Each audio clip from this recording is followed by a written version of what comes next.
Bonjour, mon invité aujourd'hui est Jean de Glignassi à propos de ce livre, La France, une diplomatie déboussolée. Alors Jean, tu as été ambassadeur en Russie, au Brésil, au Sénégal, directeur Afrique, en charge également des Nations Unies. Ton constat est terrible, c'est que la France pèse moins qu'elle n'a pesé auparavant sur la scène internationale. Oui, alors, en fait, elle pèse moins, d'abord parce que relativement, elle pèse moins sur le plan économique, probablement sur le plan militaire, mais je crois qu'elle pèse moins surtout parce que elle a abandonné un certain nombre de principes et de règles qui dirigeaient sa diplomatie pendant très longtemps et que maintenant elle est un peu perdue. Elle n'a plus ces repères qu'elle avait du temps d'une diplomatie qu'on qualifiait à l'époque un peu sommairement de gaulliste ou gaulo-mitterrandienne.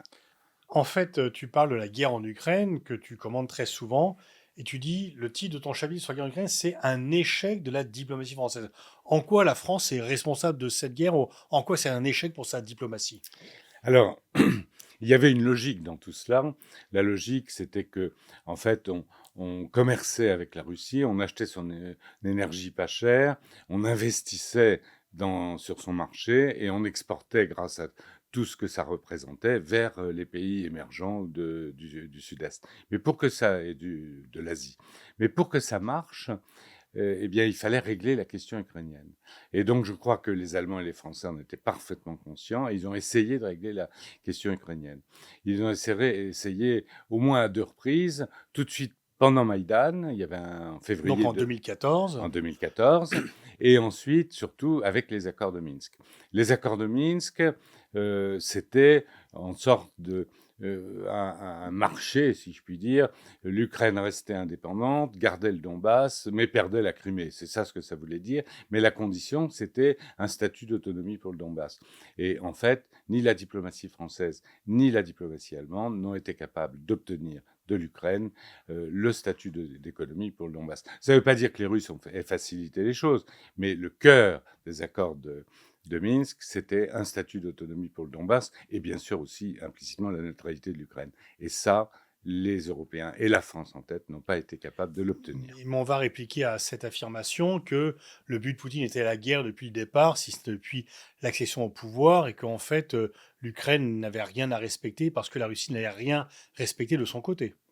Mais je crois que c'est une erreur, pour ne pas dire plus, j'allais dire une escroquerie intellectuelle de penser que Poutine, dès le début, voulait la mort de l'Occident et de l'OTAN. Maintenant, c'est sans doute vrai, mais à l'époque, il a montré à de nombreuses reprises qu'il était prêt à cohabiter, sinon à s'allier avec l'Occident.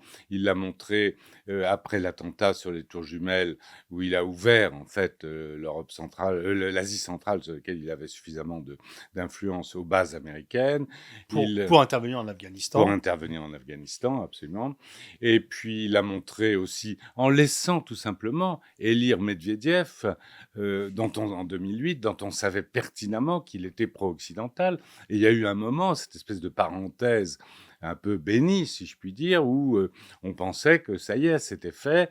Il y avait un président en Ukraine qui convenait à peu près à Poutine, et en même temps, la Russie rentrait dans l'OMC, signait un accord New Start sur la limitation des armes nucléaires avec Obama, et ouvrait son marché aux investissements occidentaux qui en profitaient largement. Donc il y a eu des hauts et des bas. Poutine a commencé plutôt pro-occidental et il a terminé évidemment dans l'hostilité absolue que nous connaissons actuellement. Alors tu dis aussi qu'il y a une sorte de deuxième décolonisation de l'Afrique francophone et qu'en Afrique était un peu le point fort parce que, y compris les États-Unis, nous respectaient de par notre influence en Afrique et que là, nous avons perdu pied.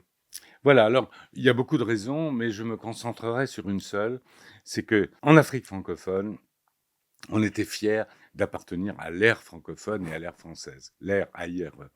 Pourquoi? Parce que la France était une véritable troisième voie. C'était pas les États-Unis, c'était pas le monde occidental, et ça n'était pas bien sûr la Russie, l'URSS. C'était une voie spécifique, certes imprégnée des droits de l'homme, ce qui n'était pas toujours enchanteur pour les pays africain, mais quand même une voix qui connaissait l'Afrique et qui manifestait une écoute réelle vis-à-vis du Sud, vis-à-vis des pays les plus pauvres.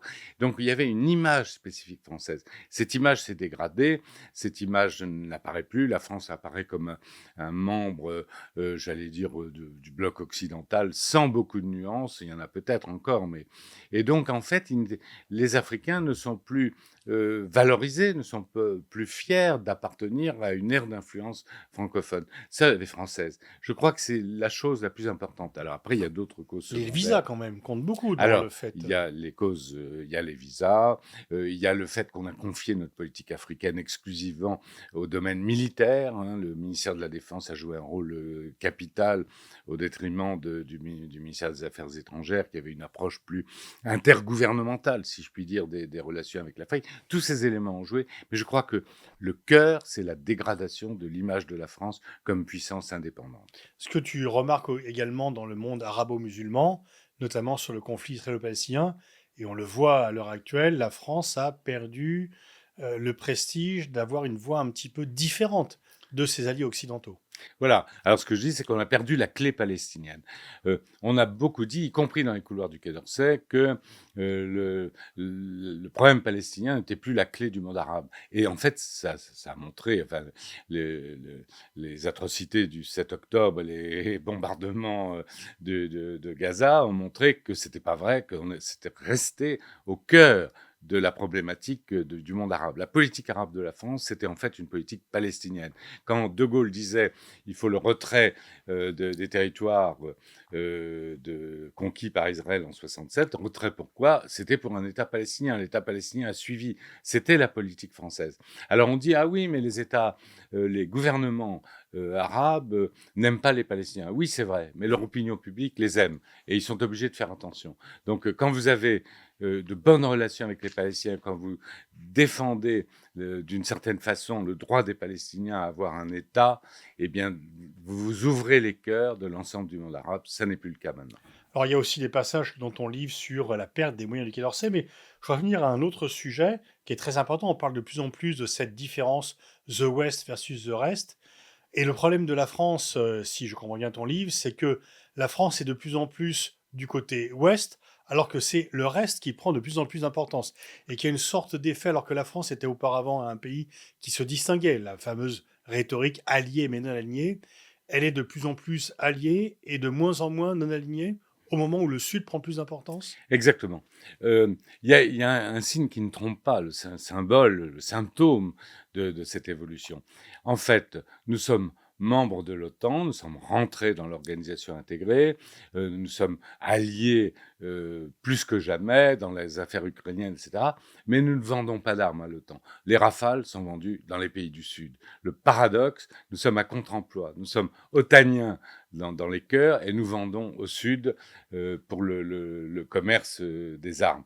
Il y a ici une contradiction. La contradiction, elle vient du fait que nous avons longtemps plaidé pour un monde multipolaire, et au moment où il advient, et au moment où vous avez tous ces pôles de puissance qui apparaissent et qui veulent s'affirmer, la Turquie, l'Indonésie, l'Afrique du Sud et tous ces pays, eh bien, à ce moment-là, nous sommes perçus malheureusement comme de plus en plus proches d'un bloc occidental au moment où la multipolarité fleurit et où le Sud global s'affirme. Merci Jean, je renvoie à la lecture de ton livre très stimulant intellectuellement, La France, une diplomatie déboussolée aux éditions de l'Inventaire. Merci Pascal.